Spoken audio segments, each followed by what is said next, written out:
Alors, ouais, le chapitre 1093, Luffy versus Kizaru. Alors, on va voir que c'est un peu, en vrai, un fake, parce qu'il n'y a pas eu pas tant de combats que ça, en vrai. La cover, par contre, est très sympatoche. On voit Kobe et Hermep qui se sont fait voler leurs lunettes par deux tarsiers. Putain, je sais même pas ce que c'est un tarsier, tu vois. Je crois que c'était un lémurien. Ça doit être Moi aussi, je croyais que c'était la même. Ouais, ça doit être une sous-catégorie de lémurien ou un truc comme ça. On dirait trop Luffy quand. Je sais Avec, plus comment je t'avais fait en colo. ouais, quand il a un truc rouge. ninja, là. Ouais. Ninja, ouais. Non, même pas forcément ça. Genre, juste comme ça, déjà, regarde.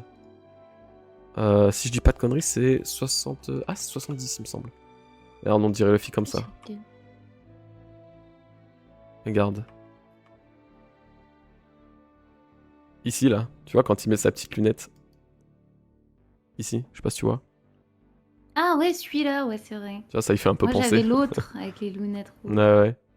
Ouais, c'est vrai, ouais. On dirait trop ça. Ouais, c'est la même.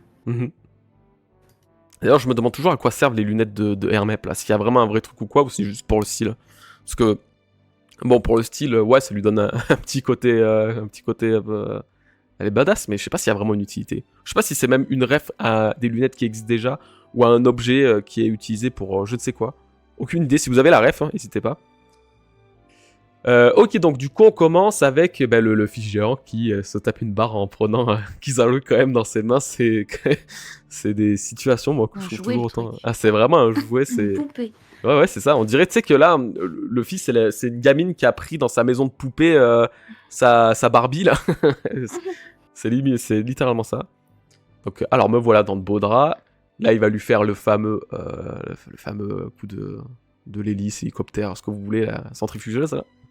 Vas-y Molo, toujours avec le sarcasme de Kizaru et sa nonchalance et comment on peut l'appeler, quels sont les termes qu'on peut utiliser pour qualifier Kizaru quand il parle comme ça? C'est quoi? C'est la nonchalance, c'est du désintérêt, c'est quoi? Il est dédaigneux un peu? Je m'en foutiste. Ouais, je m'en foutiste. Ouais, c'est ça. Et ouais, pour le coup, il change pas lui, même si Luffy est en Gear 5, il a pas eu forcément de changement là-dessus. Luffy, du coup, qui l'éjecte, il a fait un beau vol plané. Là, c'est le moment de s'enfuir. Kizaru est occupé à affronter Luffy. Et là, où tu vas, Atlas? Je pars reprendre le contrôle des pacifistas à l'étage du dessous. Autrement, leurs lasers nous frapperont aussitôt qu'on désactivera la barrière. Oui, tu as raison, sur cette île, aucune autorité ne surpasse la nôtre. La victoire reviendra à ceux qui auront la main mise sur ces machines. Et c'est très bien dit. Mais c'est marrant que ils aient une telle supériorité, les machines comme ça, quand tu sais qui y a sur l'île, quoi. Quand tu sais qu'il y a tout l'équipage des Mugi avec les... Ouais, que genre vraiment, ils considèrent les pacifistas comme vraiment la clé de la victoire, et c'est tout. Comme si c'était genre tous les Yonko réunis, tu sais. Mais ouais, c'est étonnant, sachant qu'en plus... Alors, c'est vrai qu'on n'a pas vu la fin du combat des Mugiwara contre les pacifistas, contre les Séraphins surtout. Je sais que Sanji se battait contre le Séraphin Jinbei, Zoro se battait contre le Séraphin Kuma ou Mihawk, pareil pour Luffy qui se battait contre le Séraphin Kuma, ouais. Et on n'a pas on n'a pas réellement... Ouais, on sait pas ce qui s'est passé, ouais, c'est ça. On sait pas quelle a été la finalité, on sait pas quelle a été le... Comment ils ont fait déjà pour s'en sortir. Pour s'en sortir, ouais, apparemment ils sont... Réellement, chacun de leur côté, tu sais, on est la scène exacte. Et puis c'est aussi un peu frustrant parce que du coup on n'arrive pas à juger vraiment l'intérêt des pacifistas, des Séraphins, s'ils ont vraiment été aussi invincibles que ça. Je veux dire, s'ils ont vraiment pu tenir tête pendant autant de temps, ce qui serait quand même relativement fou, et c'est ce qui a l'air de s'être passé quand même, hein, mais oui, pour eux en tout cas, c'est la voie de la victoire. Récupérer les pacifistas qui ont eux-mêmes été récupérés par Kizaru, qui avaient eux-mêmes été récupérés par Vegapunk avant, et Saint-Omaru, enfin bref. En gros, là, les pacifistas, c'est vraiment... c'est même trop redondant, je trouve, en vrai. C'est surtout qu'elle dit, je vais pas reprendre le contrôle des pacifistas à l'étage du dessous. Donc vraiment, ils ignorent totalement que le Gorosei, de toute façon, ils ont l'instinct supérieur par rapport au Vegapunk, donc dans tous les cas, ça leur sert strictement à rien. Bah comme il dit, là, sur cette île, aucune autorité ne surpasse la nôtre, forcément, parce que c'est que des Vegapunk, sans savoir qu'il y a Saturne à côté, voilà. Donc, et je pense que c'est tout l'intérêt d'avoir introduit Saturne à ce moment-là, pour le truc de la plus d'autorité, et c'est ce qui va être déterminant dans le ou les prochains chapitres, quoi. Il y a full cut, depuis quelques chapitres, c'est compliqué à suivre. Ouais, non, mais en vrai, là, c'est un peu chiant parce qu'en vrai, les événements, ils sont cool, mais les chapitres, ils sont pas des plus agréables à lire. Je trouve qu'ils sont pas très fluides, pas dans le bon sens du terme en tout cas. C'est dur à suivre. Ouais, c'est un peu dur à suivre, ouais. Et donc c'est après, c'est pareil, il y a eu, je pense qu'il a voulu entrecouper aussi Egghead avec les événements de la ruche et de Kid et de l'eau. Et du coup, le fait d'avoir peut-être entrecoupé ça pour après faire une espèce d'ellipse de un jour, ça c'est vraiment, si c'est autant le bordel, s'il a rajouté un espèce d'arc rêverie entre et tout, c'est vraiment principalement pour justifier la journée qui s'est passée, la nuit qui s'est passée sur Egghead. Bah pour Kuma, ouais, déjà peut-être. Oui, non mais c'est ça. Bah en gros, le fait qu'il y ait eu un timelapse de, allez, on va dire 24 heures, parce que je dis 24 heures, bon, c'est pas vraiment, mais 24 heures ou quoi, c'est vraiment, je pense, tout ce qui va être déterminant pour les déplacements des personnages, donc forcément Kuma, mais aussi d'autres, hein, peut-être des marines qui vont encore débarquer, d'autres ou quoi. Bref, dans tous les cas, voilà. Moi, je voudrais juste rebondir sur le message de Darin. Il dit « Je ne sais pas ce que vous en pensez, mais le fait qu'on sache que le Gorosei a plus d'autorité sur les séraphins, ça gâche un peu le suspense, car on sait que ça va forcément arriver. » Alors, moi, je suis pas trop d'accord, parce que justement, l'arc d'Egghead, il est vraiment centré sur les robots, qui sont eux-mêmes liés à l'ancien royaume. Le fait que le Gorosei ait l'autorité suprême, ça, on le sait. Ouais, c'est une chose. Et forcément... on sait très bien dans chaque arc que jamais rien ne se passe correctement. Et le tout est de savoir si oui ou non, même avec l'autorité suprême, ils vont réussir quand même à avoir une à les contrôler ou à les commander. Voilà, parce qu'on l'a vu, Boa Hancock, Mini Boa et Mini Mihawk, quand Zoro il confronte le bébé Mihawk là, il le voit plus humain que le Mihawk lui-même. Et Boa, elle avait une sorte d'humanité qu'a vu... avec Luffy, avec ce truc où... Luffy, etc. Ouais, même Boa, elle a carrément réagi de manière... Elle a protégé Luffy à l'image de Boa. Non, ouais, elle a écouté Luffy. C'est surtout, elle a réagi de manière incontrôlée. Enfin, comment dire, oui, c'est par ses sentiments voilà. que Boa originelle a, qu'elle a en elle. Ce qui veut dire que Vegapunk actuellement, même s'il a créé ces raffins, ils sont quand même dotés d'humanité. Donc ils ont un libre arbitre. Et c'est là la question de cet arc, de savoir... Est-ce qu'ils vont réussir à se détacher de cette commande, de cette autorité qu'ils ont, sur, enfin que les Vegapunk ou même le Gorosei ont sur eux, et s'ils vont réussir à vraiment avoir leur liberté, leur vraie liberté. C'est exactement ça. Je pense sincèrement que c'est ça le sujet principal des machines actuelles dans l'arc. Savoir est-ce que les machines sont contrôlables à l'extrême, ou à l'inverse, les machines pourraient se retourner contre leur créateur. On en a eu à preuve avec le Germa. C'était typique de Sanji qui voyait en eux quand même que malgré que c'était des machines, c'était pas une raison de les traiter comme ça. Et bah là, c'est un peu pareil. Donc je pense qu'au contraire, cette prise de commandement, ça va être un peu la clé de savoir si oui ou non le Gorosei va être supérieur. Et je pense pas que si c'est vraiment tant déterminant pour... Voilà, je pense pas que c'est contrôle, point, à la ligne, hop, c'est bon, on sait que le Gorosei va gagner avec les pacifistas, avec les séraphins. Donc je pense que toute l'intrigue va être autour de ça. Et Guigui dit tambour de la libération. Donc forcément, de parler de ça, tu fais un lien avec l'esclavagisme qu'il y a sur Egghead. Et de toute façon, comme je le disais depuis un moment, et de toute façon tout le monde l'a vu, hein, mais littéralement, que ce soit les pacifistas ou les PX du moins, ou surtout les séraphins, c'est vraiment quelque chose qui est...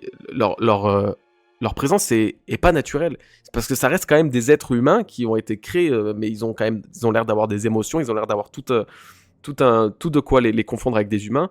Pourtant, ils sont destinés à obéir, et ça toute leur vie. Et c'est pas normal dans One Piece, ça arrive jamais ça. Donc c'est forcément qu'il va y avoir un retournement de situation de leur côté, et que l'espèce de forme d'esclavagisme dans lequel ils sont là actuellement, dans les entraves qu'ils ont avec cette puce d'autorité et cette hiérarchie avec les Vegapunk, la puce d'autorité, les Gorosei et tout, bah ça faut que ça change en fait. Faut que ça change, faut que ce soit brisé. Ça, c'est un code qui doit être brisé. Parce que si on apprend que... je pense que si Luffy, il apprend vraiment que les séraphins ne peuvent agir, réfléchir et vivre en fait tout simplement qu'à travers les ordres qu'on leur donne, je suis pas sûr que ce soit très bien vu pour le dieu de la libération, quoi. Le dieu guerrier de la libération. Oui, parce que c'est... En fait, faut comprendre que là, c'est comme si Franky était programmé et commandé. Ouais, par Luffy Parce d'ailleurs. que Tu sais, genre. Franky, même s'il est robot actuel, c'est un humain, mais c'est juste l'inverse avec les séraphins. C'est-à-dire que c'est des robots humains, alors que Franky, c'est un humain robot.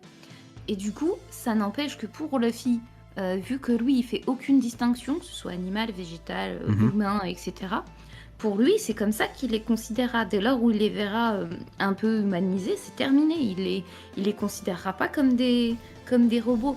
Donc forcément, il y aura un truc. Je me demande même s'il n'y a pas un rapport quand même avec la force du haki des rois et de l'élu. Parce que du fait qu'avec le haki des rois, tu es capable de contrôler des animaux. Tu vois, tu peux... Ouais, tu peux les soumettre, ouais. Tu peux les soumettre. Donc je me demande même si la puce de commandement ne peut pas être contrôlée par une puissance encore supérieure qui serait une forme de haki des rois ou même d'une prophétie comme Joy Boy, tu vois. Vu qu'il a bossé Vegapunk avec Kuma et Kuma lui-même a voulu protéger le Sunny, je serais même pas étonnée que finalement les séraphins ne répondent à un ordre encore supérieur de prophétie ou une chose comme ça. Ce que je veux dire par là, c'est que on est très loin je pense, sincèrement, c'est juste mon avis, mais je pense sincèrement qu'on est très loin du scénario bateau de juste dire le Gorosei à l'instant supérieur, ça on va le voir, il n'y a pas de souci. Oui, ça de toute façon c'est fait pour. Ça va forcément se briser quelque ça va, part. Oui, ça va pas être la fin et ça va pas être le Gorosei va avoir la supériorité. Voilà, et donc c'est fini et c'est tout. Non, il va forcément y avoir quelque chose il va y avoir un message encore derrière. Il y a plein de possibilités et c'est pas ce qui manque, quoi. Comme moi j'avais aimé. Moi, j'avais fait une hypothèse là-dessus où je disais que... Alors ça, c'était vraiment encore partir dans l'esprit où le projet Pacifista va être piraté ou un truc comme ça par Kuma ou par les révolutionnaires. Moi, j'aimais penser et dire que au-dessus encore, pour le contrôle... Si on part juste sur le contrôle vraiment des Pacifistas et de tout ça, par les Vegapunk ou le Gorosei, je me disais qu'il y avait peut-être encore quelqu'un au-dessus du Gorosei, que ça serait par exemple Dragon, et que ça puisse... Ouais, toi, c'est ta théorie, ouais. Mais en fait, c'est que j'ai quand même du mal à voir... Après, peut-être, hein, mais j'ai du mal à comprendre comment Vegapunk, en connaissant le Gorosei, en sachant ce... Vas-y, c'est bon. Ah, pardon. Ça avait bugué. Ah oui, ok. Je dis, j'ai du mal à voir et à comprendre comment Vegapunk, tout en sachant ce qu'est véritablement le gouvernement mondial et les Tenryubito et les Dragons Célestes et tout, puisse donner, genre, le plein pouvoir, le plein contrôle, sans avoir aucun, tu sais, sans avoir aucun plan de secours, aucune marge de manœuvre, et tout donner genre au Gorosei. C'est parce que c'est quand même fou, c'est ça, c'est limite de ce qu'on comprend dans One Piece et dans cet arc. Les pacifistas, les séraphins, sont ces créations ultimes en fait. C'est vraiment, c'est les humains les plus forts au monde. C'est genre l'accomplissement, c'est le summum du clonage. Ils sont indestructibles, ils sont surpuissants, ils ont les gènes de chaque grand guerrier, grand pirate. Ils ont... Enfin, ouais, il y a quand même quelque chose, quoi. Donc je me dis, est-ce que ça va juste limiter à ça? Genre, il aura fait ça, et lui qui est l'homme le plus intelligent au monde, il aurait pas eu l'intelligence de se dire, putain, mais si jamais ils en viennent à se retourner contre moi, je vais pas pouvoir faire un truc pour genre les désactiver. Bien sûr, parce qu'il a pas eu non plus l'intelligence de se dire qu'un Vegapunk pourrait être un traître. Ah ouais, donc ça c'est sûr. De toute façon, je pense que les génies comme ça, les choses les plus simples n'arrivent pas à les capter. Donc, Ah ouais, donc je pense surtout qu'il est lié à Kuma et Bonnie. Il se passe un truc avec eux, et je reste sur le fait que ça doit être probablement la clé de la fin de l'histoire, tu vois, d'Egghead. Elle est forcément la clé de quelque chose et elle débloquera le truc, tu vois. Ouais. Et je voulais juste revenir, je sais pas si t'avais fini de ce côté-là. J'ai fini, juste je réponds à Zumbar, ça serait pas Dragon le backup? Bah si, c'est justement ce qu'on sous-entend des Zumbar. Vas-y. Et c'était Petit Chat qui disait je pense pas que ça va être traité la réflexion de l'esclavage des séraphins perso. En fait, ça a déjà commencé depuis les mini-aventures des nerfs. C'est-à-dire que dans les mini-aventures des nerfs, on découvre les Spacey qui étaient sur la Lune et les autres Spacey avec Tsukimi. Et là, on pouvait voir des robots qui étaient capables d'avoir des sentiments. Ils pleuraient, ils voulaient venger leur maître, ils voulaient combattre pour leur maître. Donc là, c'est pas c'est pas des robots sans sentiments. C'est bien des machines qui éprouvent des sentiments sans qu'on leur dicte ce qu'ils ont à faire ou autre. Ils ont vraiment une humanité en eux. Donc déjà, si sur Bilka, Oda traitait la forme d'esclavagisme des robots avec des sentiments qui étaient au service des races de la Lune, et qu'ensuite il a répété ça avec l'arc du Germa, plus maintenant l'arc des Séraphins, plus Kuma, plus Franky, là évidemment on est totalement dans la partie esclavagisme des races. Qui plus est, maintenant des machines, esclavagistes des machines. Est-ce qu'on peut considérer que sous prétexte que c'est une machine qu'on a créée, que finalement on peut en faire ce qu'on veut? C'est là le vrai débat.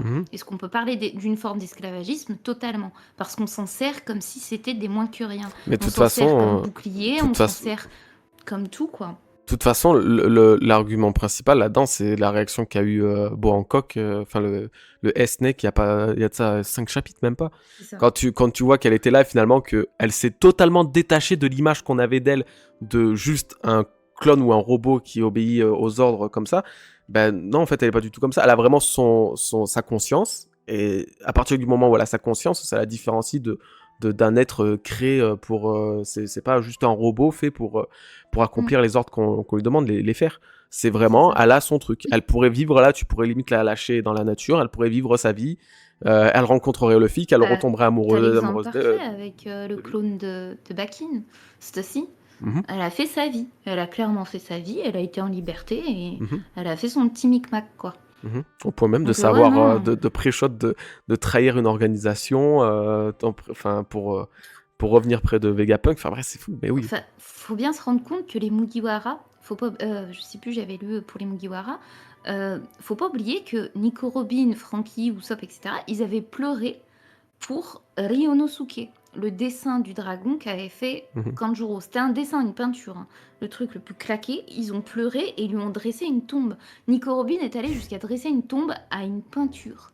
Alors doutez-vous que pour des robots avec qui au fur et à mesure ils vont probablement s'attacher, il va y avoir une intrigue autour de quelque chose de plus gros, sûrement. Forcément. Ils vont forcément bouger par rapport à ça. Et déjà l'exemple parfait, c'est le Mugiwara parfait, c'est Sanji quand il s'est ému entre guillemets de la maltraitance de Juge par rapport aux robots des Germa. Donc c'est pour ça que je pense vraiment que ça, ils vont pas le supporter. Et en plus, j'ai une bêtise parce que je crois que Luffy, il avait pris le seum quand Atlas, elle s'était fait dégommer. Ah oui, bah oui, parce qu'il lui avait donné à manger. Après, Atlas, ça a l'air d'être... ouais, mais en vrai, je pense que le processus de création des Vegapunk et des Séraphins, il doit être à peu près le même, dans le sens où on part quand même de rien, ou alors que de cellules, d'ADN, pour créer quelque chose, un humain, une vie, quoi. Donc j'imagine que oui, ça doit être à peu près la même chose, et tu vois très bien qu'ils ont tous des sentiments, ils sont tous considérés... Là, les Vegapunk, on les considère quasiment tous comme des humains, genre à part quand il y en a un qui a un dysfonctionnement, un bras qui part en sucette ou quoi, ou genre comme Edison quand voilà, il a son truc, bah ouais, mais très clairement cet arc nous montre à quel point la science peut faire des choses absolument folles, et puis aussi totalement horribles dans le sens où elle peut déshumaniser quelque chose qu'elle a créé et qui est censé représenter justement les humains. C'est improbable. Totalement. Et je me demande même si tu vois, j'avais pensé à ça et j'avais oublié de le dire la semaine dernière. Tu sais, quand il y avait le robot géant, vu que je faisais ma vidéo, je m'étais rappelé du frère de Tom, comment il s'appelait Den, quand il a vu pour la première fois Franky. Il a dit, t'es quelle race de robot, non ça? Voilà, quelle race de robot. Et le robot qu'il avait dessiné, ça m'a fait penser du coup au robot d'Ancien Royaume. J'ai commencé à me dire, est-ce qu'il n'y avait pas une race de robots dans l'Ancien Royaume? Et par conséquent, quand on a vu le robot géant, je me suis dit finalement, est-ce que ces robots géants n'étaient finalement pas des styles de Franky? C'est-à-dire que c'était un humain au si départ. genre il n'y avait pas limite une société hyper avancée qui s'était cybernisée, mais je sais pas comment on peut dire. Encore plus grand, parce qu'en fait, dans cette logique que j'avais, c'était de base un humain qu'on a transformé en robot. C'est un peu comme ça dans les mechas de manga, tu vois, avec Enfin, au fur et à mesure, on se robotise. Franky, c'est exactement ça. Il est humain et il est devenu robot. Ah oui. Donc, peut-être que dans l'histoire de l'Ancien Royaume et de ce fameux robot, c'est peut-être des humains qui étaient de base qui sont devenus des robots. Et pourquoi je dis ça? C'est parce que les séraphins, c'est exactement ce qu'ils sont. De base, ce sont des humains qu'on a transformés en robots. Donc, c'est le coup. Sous ce robot, en réalité, c'était pas qu'une machine, pas comme Non, autant il y a vraiment le Vega machin là. Vega Force. Le Vega Force. Vega Force, ça me paraît plus un robot. Ouais, robot. Là, ça se trouve, là, il y a peut-être. Exactement. Et ce qui me mettait d'autant plus la puce à l'oreille, c'était les cornes que je t'avais dit, ça me rappelle quand même vachement Oz. Et je me dis peut-être qu'en fait, là-dessous, sous ce corps métallique, c'est pas une armure qui est devenue véritablement son corps. La rêve parfaite, c'est... Je sais pas si je vais spoiler. Bah non, je pense pas. C'est Full Metal Alchemist. On est d'accord que c'est bien un humain qui est dessous le robot. C'est une âme, en gros. Voilà. Et je me demande s'ils ont pas fait la même chose, c'est-à-dire, au lieu que on ait une âme qu'on mette dans le fruit du démon, ici, ce soit une âme qu'on mette dans un robot. Et du coup, c'est un véritable humain qui est sous l'apparence du robot, comme dans Full Metal. Bah ouais, non, bah oui, c'est ça. Voilà, je fais des théories au pif, hein, ça me vient, je vous le dis, voilà. Oh, le spoil. Donc voilà. Ok, non, mais on va pouvoir passer à la suite, parce que de toute façon, c'est un sujet qu'on avait quand même déjà pas mal abordé dans l'une des dernières reviews. Bah quand, justement, on avait vu que Boal avait dépétrifié les gens sans ordre. Les Mugiwara, pardon, on en avait d'ailleurs pas mal parlé, et le sujet, je trouve qu'il est toujours autant passionnant. Mais là, ouais, c'est bon, on en a assez parlé, mais clairement,